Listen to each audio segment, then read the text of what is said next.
Bom, gente, vamos falar aqui com o Dr. Tiago Amaral, porque senão daqui a pouquinho a gente termina o programa e não falou com ele, fica igual ontem, não consegue falar tudo. É verdade. Bom, obrigada mais uma vez. Prazer.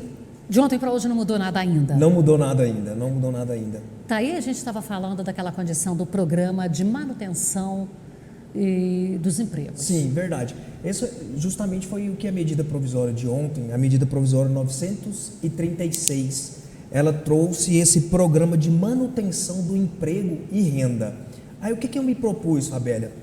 Eu até trouxe uma colinha para passar essas orientações bem didaticamente para as pessoas que nos assistem. E caso o empregador queira aderir a esse programa, ele saber como proceder. Então, o que essa medida provisória ela trata propriamente? São duas hipóteses que hoje o empregador pode fazer. A primeira delas, ele pode reduzir a jornada do trabalho, proporcionalmente pode reduzir o salário. Ou seja, o meu empregado trabalha 8 horas por dia, como a gente está no momento que não está faturando, eu não preciso ficar, isso dependendo de cada segmento, esse segmento não precisa ficar aberto às 8 horas, produzindo 8 horas por dia, ele reduz pela metade, 50%. Então esse funcionário ele vai trabalhar 4 horas por dia. E eu, como empregador, vou pagar apenas 50% do salário. E ocorre que aí entra a contraprestação do governo. A partir do momento que o empregador aderir a esse programa, o governo ele vai pagar esses outros 50%. Só que não é os 50% do salário, é os 50% do que ele receberia no caso se fosse um seguro-desemprego. A gente tem uma fórmula, mas para a gente, como se diz, para não alongar muito, não ficar muito técnico, é mais ou menos 80% do que você tem a receber. Então, por exemplo, eu ganho R$2.000, vou trabalhar apenas 4 horas, eu vou receber R$1.000 do meu empregador. O empregador vai pagar R$1.000. Os outros 50%, o governo vai me pagar. Então, como é uma média de 80%, 82%, o governo vai estar pagando, então, 800 e poucos reais. O empregado ele vai ter um certo prejuízo, porque o FGTS, todas essas verbas trabalhistas, ela incide só sobre a remuneração que o empregador dispõe. Então, no caso desse auxílio do governo, não vai incidir essas questões.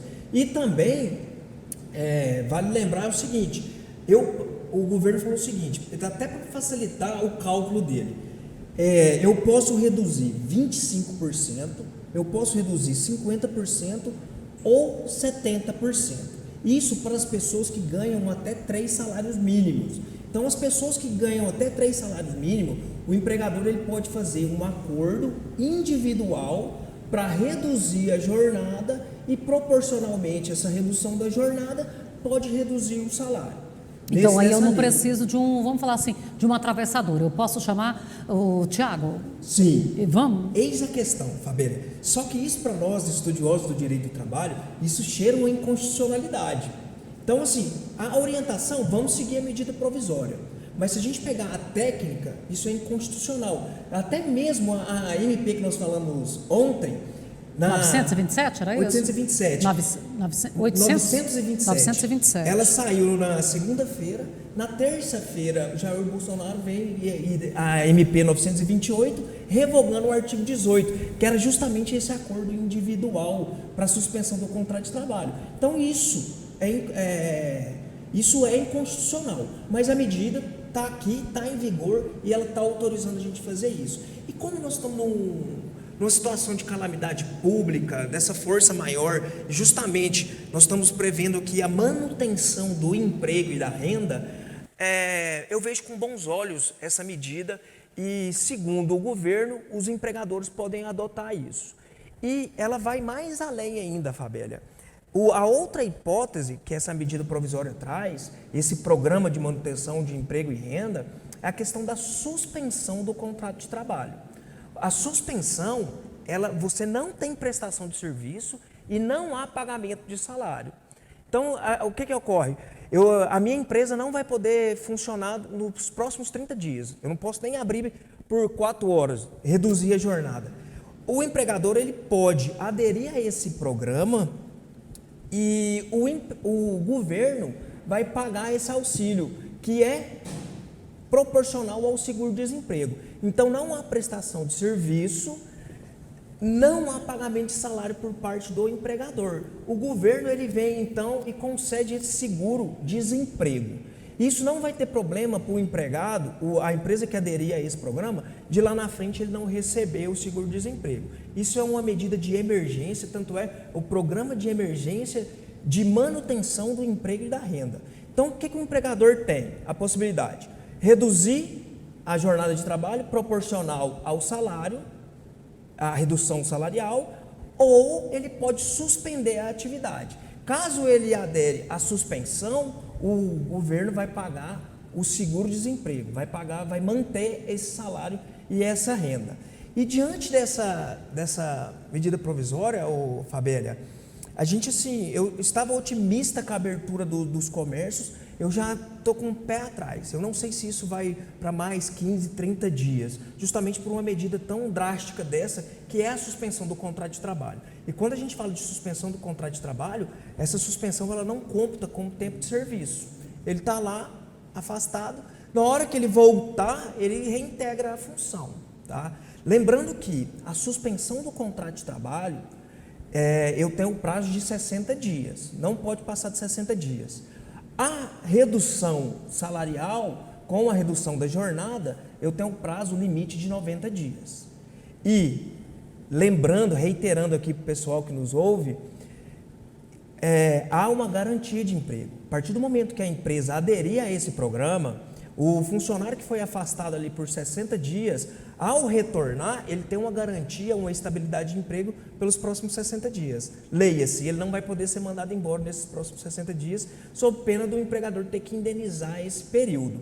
Isso é o que a medida provisória 936 fala, que está trazendo, é o que está em vigor hoje. Tá? Então, assim, a orientação para o pessoal que precisa manter a sua empresa, mas não está tendo condições de faturar, é aderir a esse programa. O que ele precisa fazer agora, Fabélia? Ele faz um acordo por escrito, manda para o empregado dá a anuência dele, eu envio esse acordo para o sindicato e, através da plataforma Empregador Web, o empregador ele precisa alimentar esse sistema, falando que ele está aderindo a esse programa, e o governo vai mandar esse dinheiro para o empregado na conta do empregado.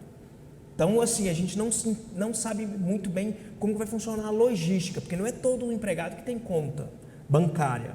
Então, assim, nesse primeiro momento, o governo ele pegou, justamente para evitar esse movimento dos bancos, ele vai, a partir do momento que o empregador aderir a esse programa, através do site Empregador Web, o governo tem 30 dias para estar pagando essa diferença salarial, se for o caso, para o empregado, ou se for o caso, o valor do seguro-desemprego.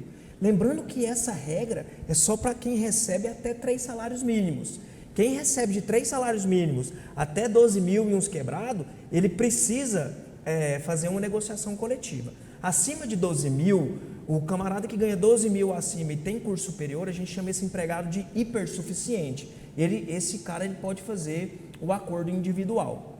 Tá? Então, assim, dentro daquilo que nós conversamos ontem, onde que às vezes a legislação entende que o empregado ficaria ali numa condição sem força de negociação, a partir de, vamos colocar 13 mil, porque parece que é 12.990, então a partir de 13 mil, ele já tem impulso para bater na mesa. E é acumulado, 13 mil mais o curso superior, a formação em curso superior. Ele não pode ser só, né? Porque, mas claro que tem atividades que remuneram muito bem. Sim, e o camarada é muito bem desenvolvido dentro dela. E ali, só que ele não tem não porta um certificado de uma graduação, né? Isso. Nós estamos de volta conversando com o Dr. Tiago Amaral, ele é advogado trabalhista e a nossa conversa segue em cima de todas essas medidas aí, gente. Olha, Vocês podem mandar as perguntas para a gente nas nossas redes sociais, que nós vamos encaminhar para o Dr. Tiago, e aí ele vai dando as respostas, a gente vai publicando. Já vou passar essa responsabilidade agora ao vivo para ele. Ótimo, Fabélia. Me põe à disposição, sim, é o que dá eu tempo. posso ajudar a sociedade, é com isso, é com o meu saber, com o meu conhecimento. E todos vocês que nos assistem, se tiver dúvida, pode encaminhar a mensagem para mim, para a Fabélia, que ela me repassa. É um grande prazer aí estar... Vamos entrar lá nos vouchers lá, porque senão a gente não vai conseguir falar um pouquinho. Então, assim, nós temos essa medida provisória que acabamos de falar, que é reduzir o salário, reduzir a jornada ou suspender o contrato de trabalho. De outra banda, nós temos um outro auxílio. Ele foi denominado como voucher, Corona Voucher, né? Um nome pomposo aí para esse auxílio emergencial. Esse auxílio emergencial, o Corona Voucher, ele já é destinado para os trabalhadores informais. Aquele autônomo que vende o espetinho, que vende a pipoca. Cabeleireiro. O cabeleireiro, no caso, se ele for informal. Nesse primeiro momento é o informal. O governo ele pegou critérios de prioridade, até em razão da própria logística. Quem vai ser beneficiado com esse auxílio emergencial? Nesse primeiro momento são os autônomos informais que são cadastrados no Bolsa Família, que recebem Bolsa Família. No segundo momento, eles querem liberar esse dinheiro já no dia 10 de abril. No segundo momento, os informais que estão cadastrados no Cadastro Único de Programas Sociais, o COD Único. E depois nós vamos entrar para os microempreendedores individuais e os autônomos informais. Aí essas pessoas que não estão cadastradas, aí o governo vai lançar agora nos próximos dias a informação de como vai fazer para cadastrar. Qual que é o valor desse auxílio, Fabélia? É R$600, R$600 per capita.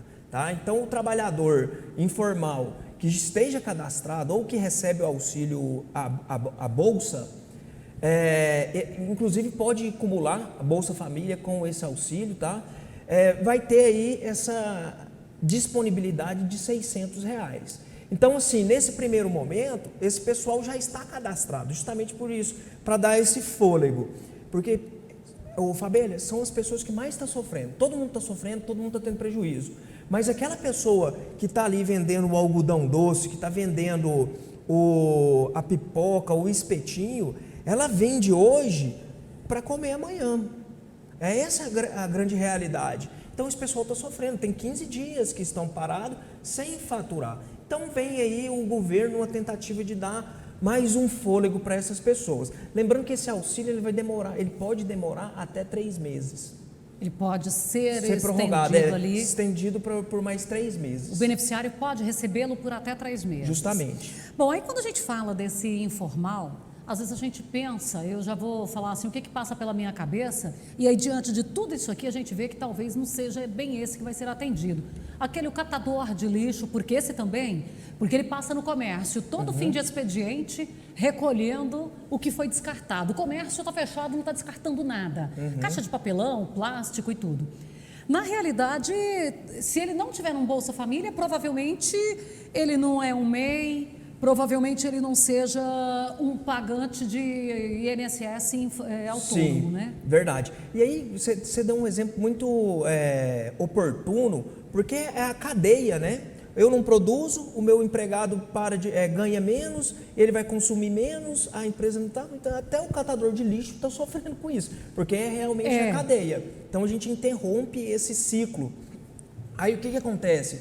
O governo ainda vai expedir essas informações para cadastrar. Quem não está cadastrado até no dia 20 de março, nesse cadastro único, ele vai expedir agora as orientações como que nós vamos cadastrar. E a primeiro momento é uma autodeclaração. E aí muitas pessoas vão falar assim, mas vai ter muito picaretas querendo receber R$600 sem precisar. O estudo do governo é cruzar o CPF, saber se esse cara rende, se tem renda ou não tem renda. Aí tem todo um estudo por trás disso para saber até o valor, o limite dessa renda para estar liberando esses R$600. Bom, nosso tempo está esgotado e olha, então aqui já fica também um alerta. Para você que ficou largando um cadastro, o registro de um empregado esperando para fazer a semana que vem, você já vai ficando primeiro, né? A gente tem que estar com todos os empregados registrados. Então é lei. Então, não deixa nada para depois, não. Você que é aí autônomo, faça todo o cadastro que for necessário. Que não, a gente nunca sabe o que pode acontecer. Doutor, muito obrigada. Fabélia, muito obrigado e novamente reitero que me ponho à disposição a todos aí para maiores informações.